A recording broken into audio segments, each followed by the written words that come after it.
Today at ET Infra's Aviation Connect, we are joined by Vinay Dube, founder and CEO of Akasa Air, the country's youngest low-cost carrier. Akasa Air started its operation in August last year and since then has gradually expanded its market share in the Indian airline industry. Mr. Dube today will outline how the airline has fared in the last 1 year and what are the plans for the coming years. Thank you very much, Mr. Vinay Dube, for joining us out here at ET Infra's Aviation Connect. It has been a really good ride for you for Akasa Air. You're going to be almost 1 year old. If you could outline how the 1 year has been, you are now almost at 5% market share. This must been a very sort of a dedicated ops that you must have carried in the last 1 year. And how's the future looking ahead, at least in the coming 2 to 3 years? Yeah, thank you for this conversation. The last year has been extremely exciting. You touched upon the 5% market share. It's pretty amazing that we've gone from 0 to 5% within less than a year, and we're very pleased. We've got 19 aircraft with us today. Our 20th aircraft will be here in a matter of days, so it'll be here with us in the month of July. It's an important milestone because it allows us to fly internationally. We're extremely proud that we have set the record of being the fastest growing airline in the history of global aviation. There's no airline in the 120-year history of global aviation that has gone from 0 to 20 aircraft within a year. But I think what we're most proud of is really the fact that we've been able to maintain this highest level of customer experience through this growth phase. So we are India's most on-time airline today, statistically, and this is something that you can follow on the DGCA website. So this is a government statistic. We've got a wonderful group of employees that really are warm and hospitable. I think our customers are recognizing the fact that our product and services that we offer are second to none. In India, it doesn't matter which airline you compare it to. Our seats are comfortable. We've got brand new interiors. We've got game-changing food.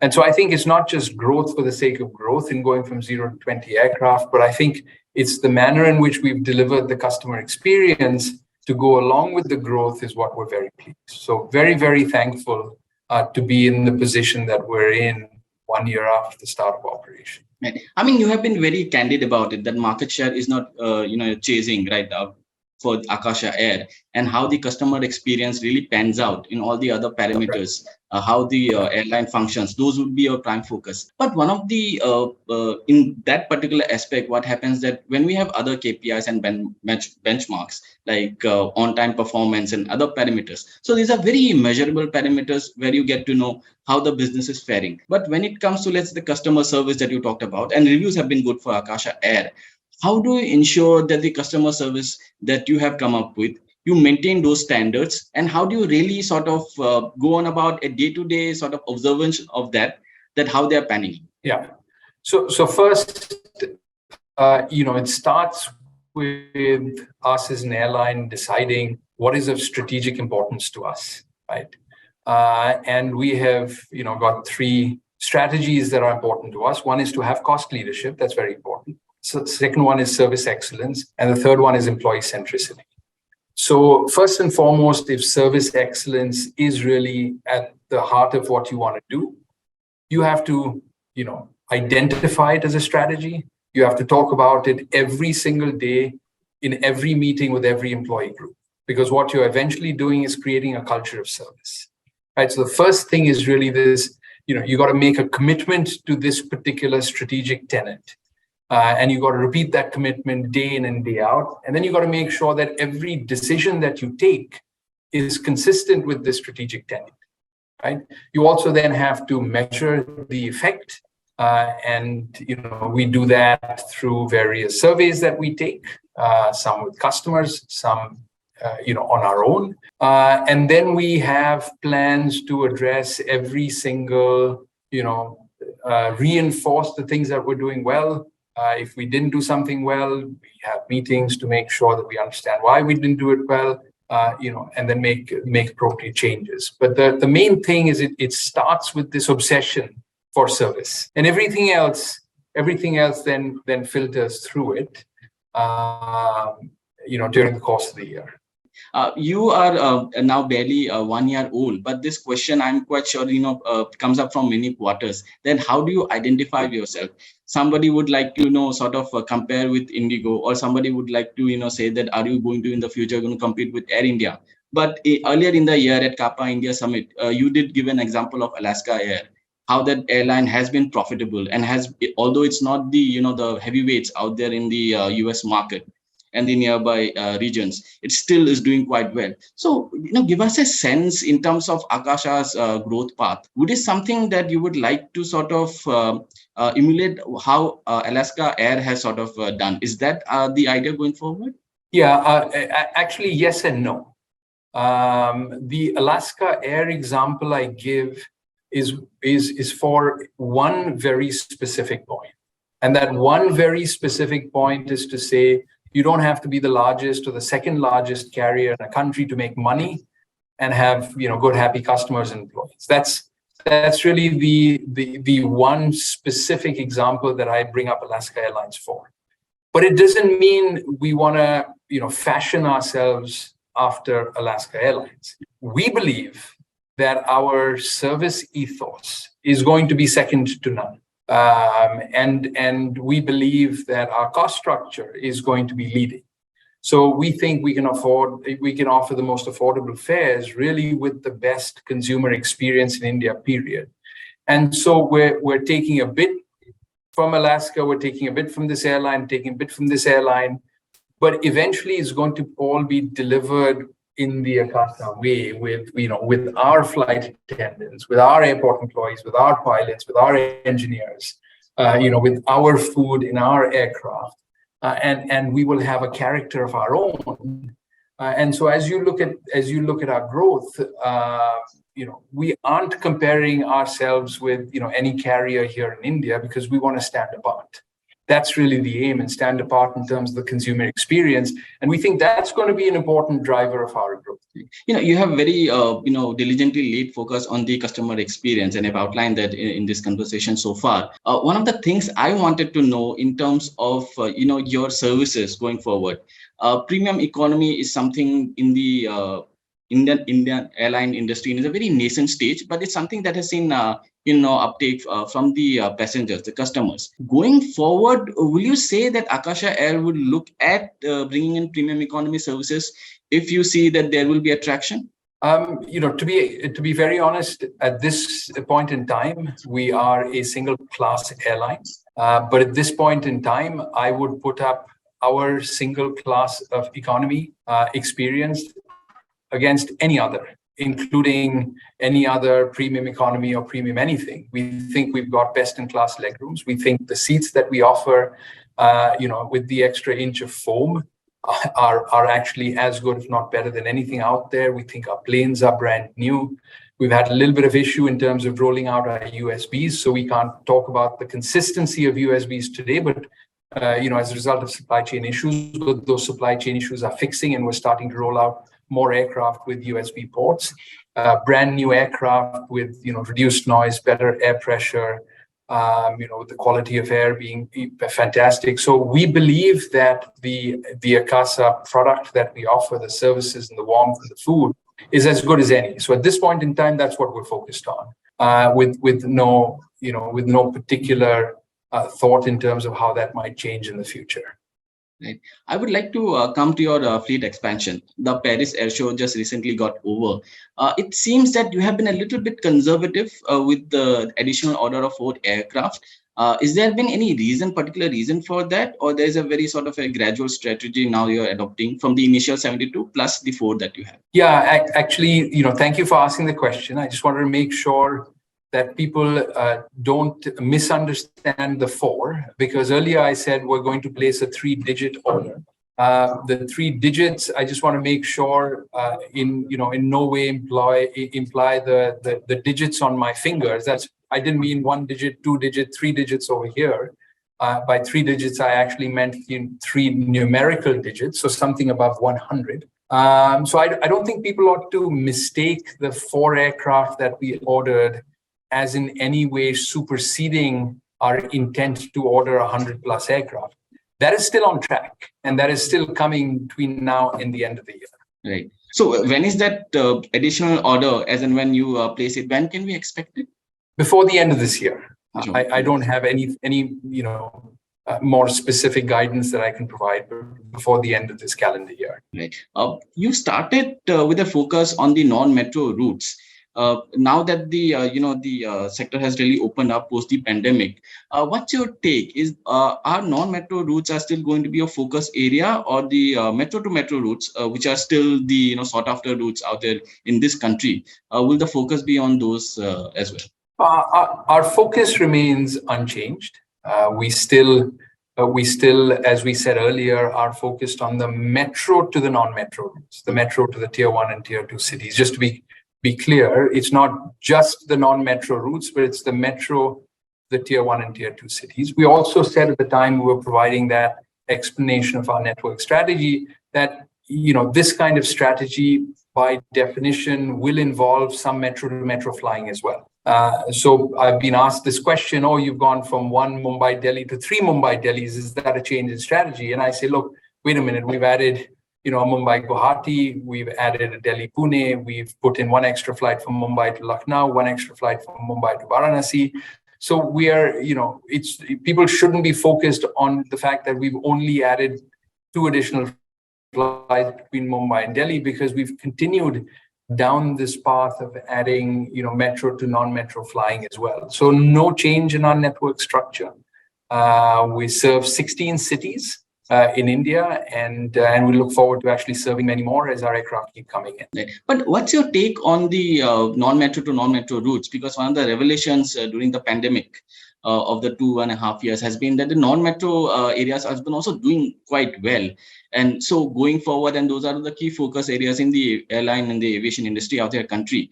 Your take on that? Yeah, that's too broad, a network for me to have a single take. One non-metro to non-metro is not the same as another non-metro to non-metro. So an Ahmedabad Nagpur might have a completely different profitability profile, etc., compared to a Trivandrum to Kochi, or a Chandigarh to Jaipur. So the fact is that you can't have a single take on this very large non-metro to non-metro. It doesn't work like that. You've got to be, you have to have a take on a route by route basis. And it's the same way, by the way, even between metro to metros, right? Mumbai, Delhi is very different from a Bangalore to Chennai. There's no single take on it. They're served in very, very different ways. And so, I don't have a way to answer a question as general as that. You earlier in the conversation touch upon the supply chain issues. You just came from the Paris Air Show. I would like to know, you have had meetings with your aircraft manufacturers and others in the aviation industry. Would you give us an outline where we are in terms of the global supply chain? Has the headwinds, gone? Are they over, or there are still lingering points of friction? So I can't give you an answer on sort of global supply chain again, because it's very, very, very broad, and I'm not the expert on semiconductors or particular types of metals that are required. All I can tell you is that we've been fortunate where this has not really had much of an effect on us. The only effect it's had is on our USB ports, specifically the ones that we wanted to purchase and retrofit. But there's been no other effect on us. A year and a half ago, we said that by March 31st, 2023, we would have 18 aircraft in our fleet. We ended up with 19 aircraft in our fleet. We'll get the 20th in a matter of days, as we had said we would. By the end of 2024, March, we said we'd be at 26, 27 aircraft, and that's where we plan on being at this point in time. So I will keep my answers really focused on what I have an ability to comment on versus metals and semiconductors and other things. You'll have to ask people that are experts in those areas. Yeah. But with your main aircraft supply itself, with the Boeing, how would you sort of have a take on that? Is Boeing's supply chain, when it comes to delivery of the Maxes, are they in full streamline? For us, yes. Which is why and I don't know, what it is for a max delivery to another customer. I can only stay focused on us, just because I don't know. I don't know what I don't know. And for us, absolutely. Instead of 18, we got 19 aircraft at the end of March. We're getting our 20th. We will have, 26, 27 aircraft in our fleet by the end of March 2024. So, our growth and our delivery stream remains as we had planned it. Right. There was this untimely demise of Mr. Jhunjhunwala. Would want to know in terms of the investment in the airline. Obviously, he was the main, person pushing ahead for the Akasa Air's journey and its growth. How is that sort of panning out? What is the equity infusion that has been made so far, and what is likely to be in the future? And if you are at all onboarding some other investors into the airline? Yeah. So first, I would say, obviously, we miss Mr. Jhunjhunwala every single day. An amazing human being. Thanks to him, we are a well-capitalized airline. So at this point, we're not really looking to bring anybody else in. That's part of the reason why we were able to order more aircraft at the Paris Air Show. That's part of the reason why we are confidently telling you today that by the end of this year, we'll be placing a triple-digit aircraft order. That's because we are a well-capitalized airline. Mr. Jhunjhunwala invested in many areas, and he always relied on a professional management team to actually run the airline. And that, we have the continuity of that professional management team. So while we miss him personally a lot, he set ourselves up well. He set us for growth. He set us, to be able to attract the right talent and have a professional management team to create a wonderful airline to honor him. But any sort of equity infusion from the Jhunjhunwala family itself that you'll be looking ahead in the coming years or so? At this point, we're well capitalized. Yep. At this point, there's no real need either for our existing fleet or the next aircraft order that we're placing. Right. And if you could just throw the numbers, how much of the equity infusion has happened from the Jhunjhunwala family so far into Akasa Air? Those are not numbers we actually throw around, okay. But whatever investment they had to make, closed over a year ago. So that's done, but we don't provide numbers. We don't disclose those. One of my few remaining questions would be on your international expansion, international operations. You have been talking about it that by end of this year, you probably will be in a position to start those operations. If you could, briefly tell us what is the current status? Is November, December deadline is still something on the line? That's correct. It is. We're still on for the end of the year, and the good news is our 20th aircraft is around the corner. I look forward to welcoming our 20th. In this month itself, and we're already on the 13th of July, so it is a matter of days that we will have our aircraft here with us, and we're still on track to be able to launch our first international flight by the end of this year. And which are the focus areas when it comes to the international expansion would be? Obviously, the Middle East and the South Asian markets are the marquee ones for the Indian airlines, but Akasa Air specifically, any specific regions you're targeting? Yeah, unfortunately, I can't give you any more guidance than that. The Middle East, Southeast Asia, Nepal, Bangladesh, Sri Lanka.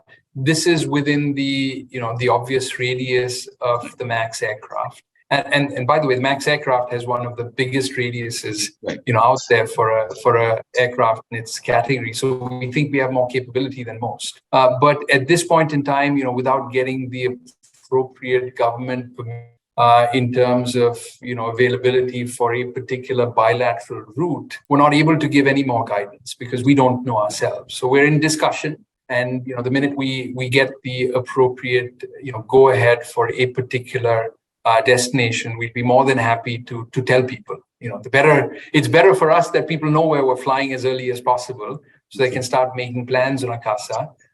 So at this point in time, we just don't know. Otherwise, we'd love to tell everyone. And lastly, if you could, briefly outline how's the hiring plan that will pan out for Akasa Air? You always have had a good, hiring in terms to get the for the operations that you have done so far. But in the future, in terms of both pilots and cabin crews, how those things panning out? Yeah, I think very well. So we are over 3,000 employees at Akasa today. It's pretty amazing. In fact, that's been, probably the biggest joy in this journey faced that we have experienced, and it's not just myself, but the entire management team. The biggest joy is being able to provide really meaningful employment for so many people. I think COVID was extremely hard on the aviation community, and it's wonderful that the fortunes have turned. We're very, very happy about it. Akasa is an extremely employee-centric company, not just an employee-centric airline, but an employee-centric company. We've been happy that our employees have recognized that, as a result of which, we've had favorable recruiting that has allowed us to go from 10 to 3,000 in a very, very short span of time. We should be, by the end of this fiscal year, we should be over 3,500, maybe 3,750, somewhere, in that neighborhood. I can't give you an exact number. And we're very, very fortunate that, that we're in this position. Right. Thank you, Mr. Dube. It was really a pleasure, having this interaction with you. I understand you have another meeting, so I will, cut short about, the time that you have given to me. It was a really pleasure talking with you, and thanks for giving us this, wonderful outline how Akasa Air currently stands and how it's going to expand in the future. Thank you so much. I appreciate it. Thank you for your kind words, and look forward to talking again. Thank you. Thank you very much.